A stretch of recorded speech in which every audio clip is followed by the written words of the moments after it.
Hi, I'm Teresa Duncan. And I'm Kevin Henry. Welcome to Chew on This.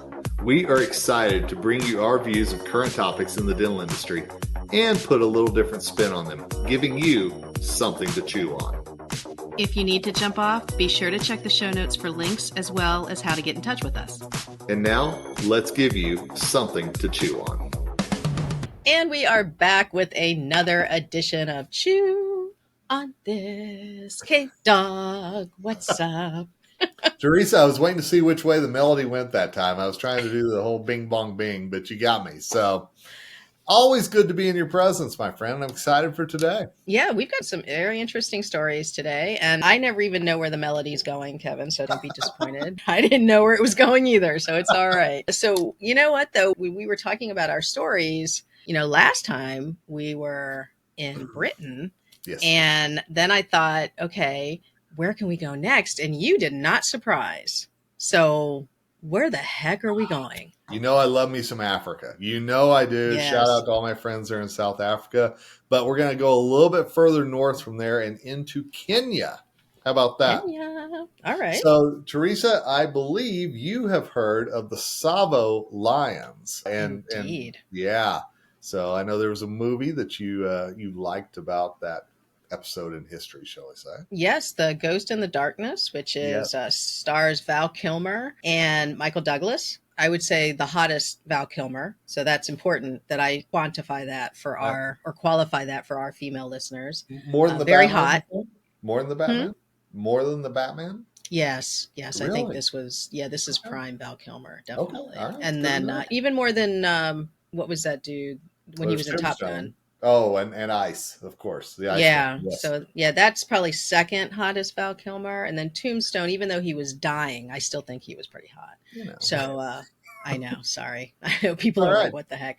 And then Michael Douglas is a hunter going after these lions. And my favorite part about Michael Douglas in this movie is that he's drunk and dancing with the natives, and it's fantastic. So I highly recommend this movie. But do you want to give the story of why we're talking about lions? Yes, lions in Africa. So if you don't know the story, we will link it to the show notes. You'll be able to see it there. But I just want to hit the high points here because we're talking about 1898. When two male lions terrorized a railway construction camp at Tsavo, Kenya, infamously feeding on human prey. Mm-hmm. Stalking them even. 28 individuals lost their lives before John Henry Patterson, got the Henry in there, so that's good, ultimately succeeded in shooting them. And their remains, if you're ever in Chicago, for the midwinter meeting, you can go to the Steel Museum and you can see the remains of these lions. And you and I have both seen them, and they're ginormous. Oh my gosh. I don't know what lion would want a piece of me after I saw him, because I think I would just poopy the pants all over. I think so. Don't you think? Lion would be like, okay, that's effective. I'm walking away. The stench would go, yep, moving on. All right. So they were huge. You're right. They were absolutely huge. Oh my God. It's unbelievable. So definitely check that out if you can. But, we're talking about these today because, of course, guess what lions have? Teeth. Amazing. Big pointy teeth. Big pointy ones. Sharp fangs. Yeah. So they have now started working on what these lions actually ate besides humans. And we'll get to that in just a minute. But they've discovered hair samples in the teeth ranging from wildebeest, buffalo hairs. So they're trying to figure out exactly how far these lions ranged and exactly what they ate. It's just amazing. Just by some hairs, you can see migratory patterns and all that. What'd they find? So they're still doing the research. So they haven't come to anything yet, but they've at least said this is what we found in the teeth. And of course, as we talked about, humans were eaten as well. And so the big question was, well, what are they going to learn about the humans that were eaten?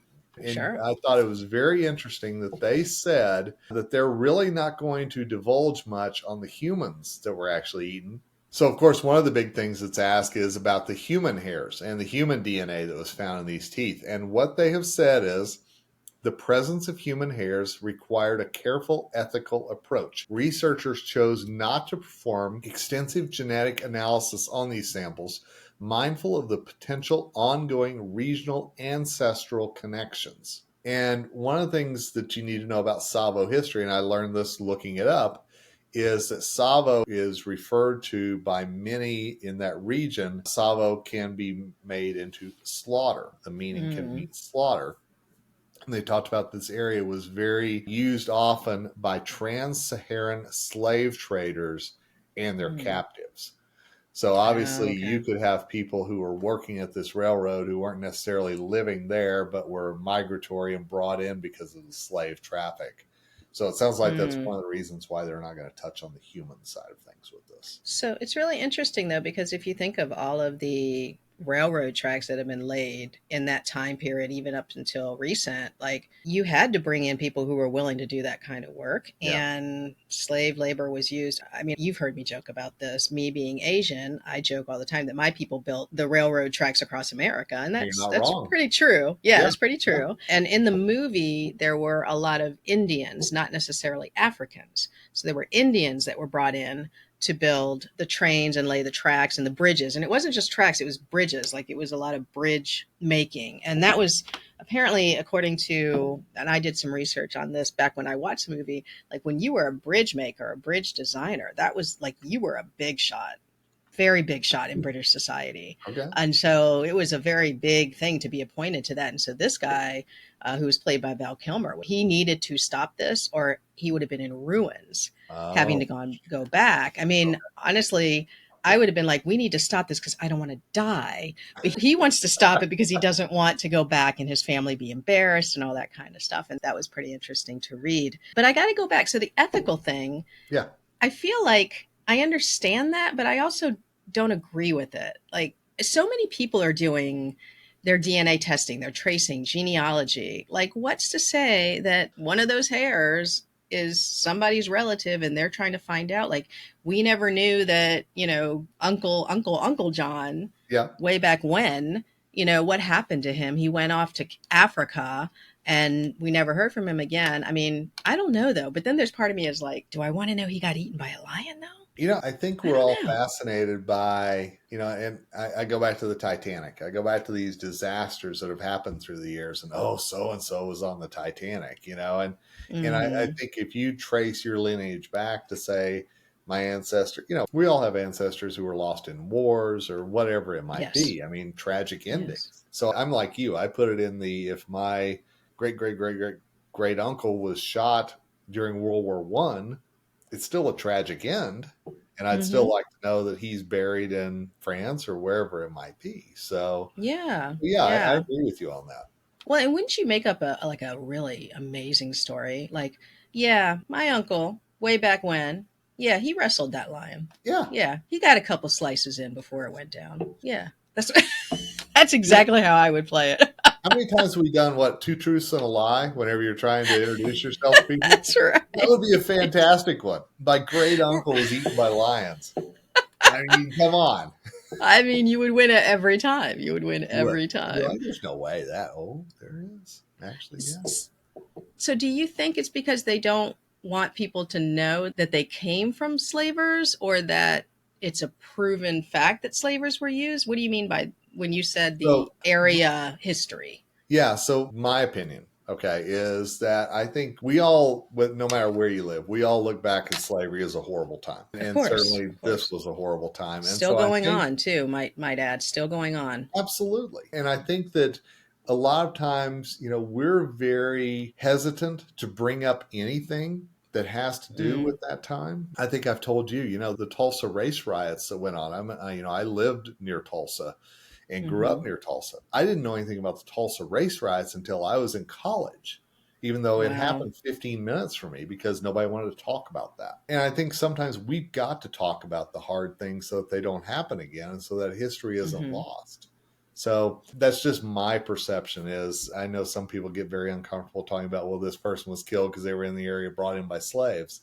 Well, it's history too, and we can't hide from that. Yeah. Some people find out that they're related to serial killers, Kevin, when they do these DNA tests. So would you rather find out that you were related to Jack the Ripper or your uncle got killed by the lions? I don't know. That would be a very good discussion over a bunch of wine or something. That is a good one, actually. Yeah, that is. I'm going to go. Wow. You know me, I always cheer for the bad guys. So why don't I say I'd rather be related to Jack the Ripper? How about you?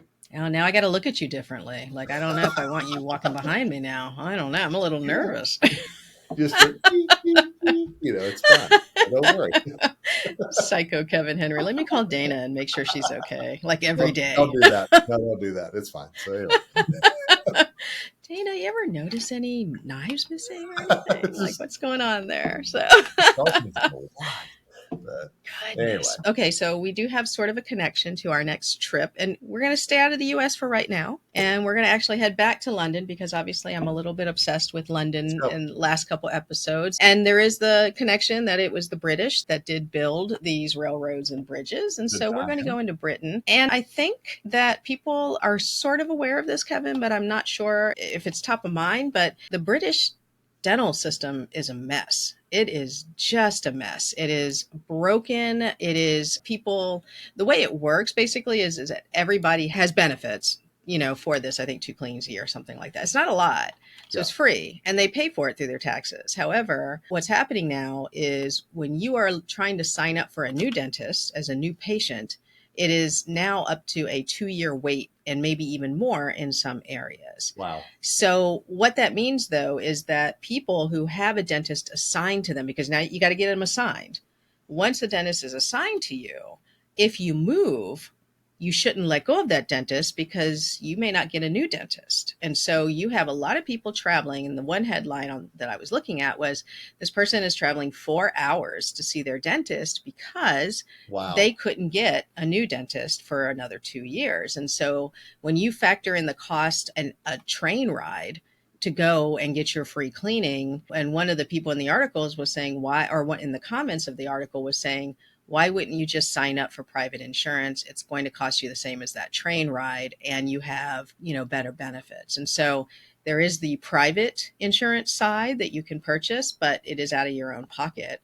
But if you feel like, well, you're already paying into it, so people feel like I should get this. And there's this thing where they basically have pop-up appointments. And what happens is they will release that there will be a day of appointments available, but they basically won't tell you when until it gets real close. And then people start lining up like 5, 6 a.m. in the morning to get in. And they only have something like 20 spots and there are hundreds of people lining up. And so the British system is not doing well. This is what really struck me is the British Dental Association said the National Health Service dentistry has effectively ceased to exist for new patients. They estimate from a report that it estimates 97% of new patients are unable to register with either no places available or waiting time stretching so long that they're effectively meaningless. And so you will basically, as if you're trying to move to a new place, you got to keep your dentist. And then what happens if your dentist is like, wait, shouldn't we be letting you go? But no, you've got to make the trek because they will remove you if you don't go to them. Do you see what I mean? So you can't just like stay on the list. You have to actually go. So they said one report, a think tank said, National Health Service dentistry in England is at its most perilous point in its 75-year history.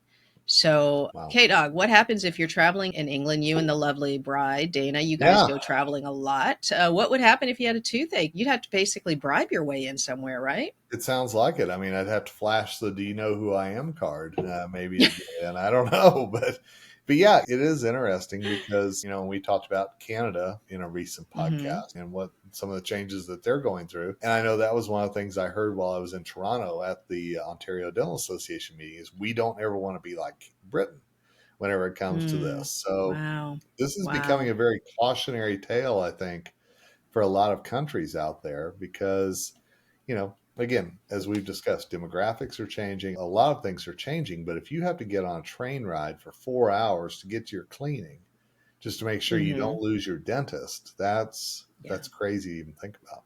Well, it was reported earlier this year that 8,500 people, Kevin, were on a waiting list for one practice in Yorkshire. It was the only one left after the closure of 2 others in the area.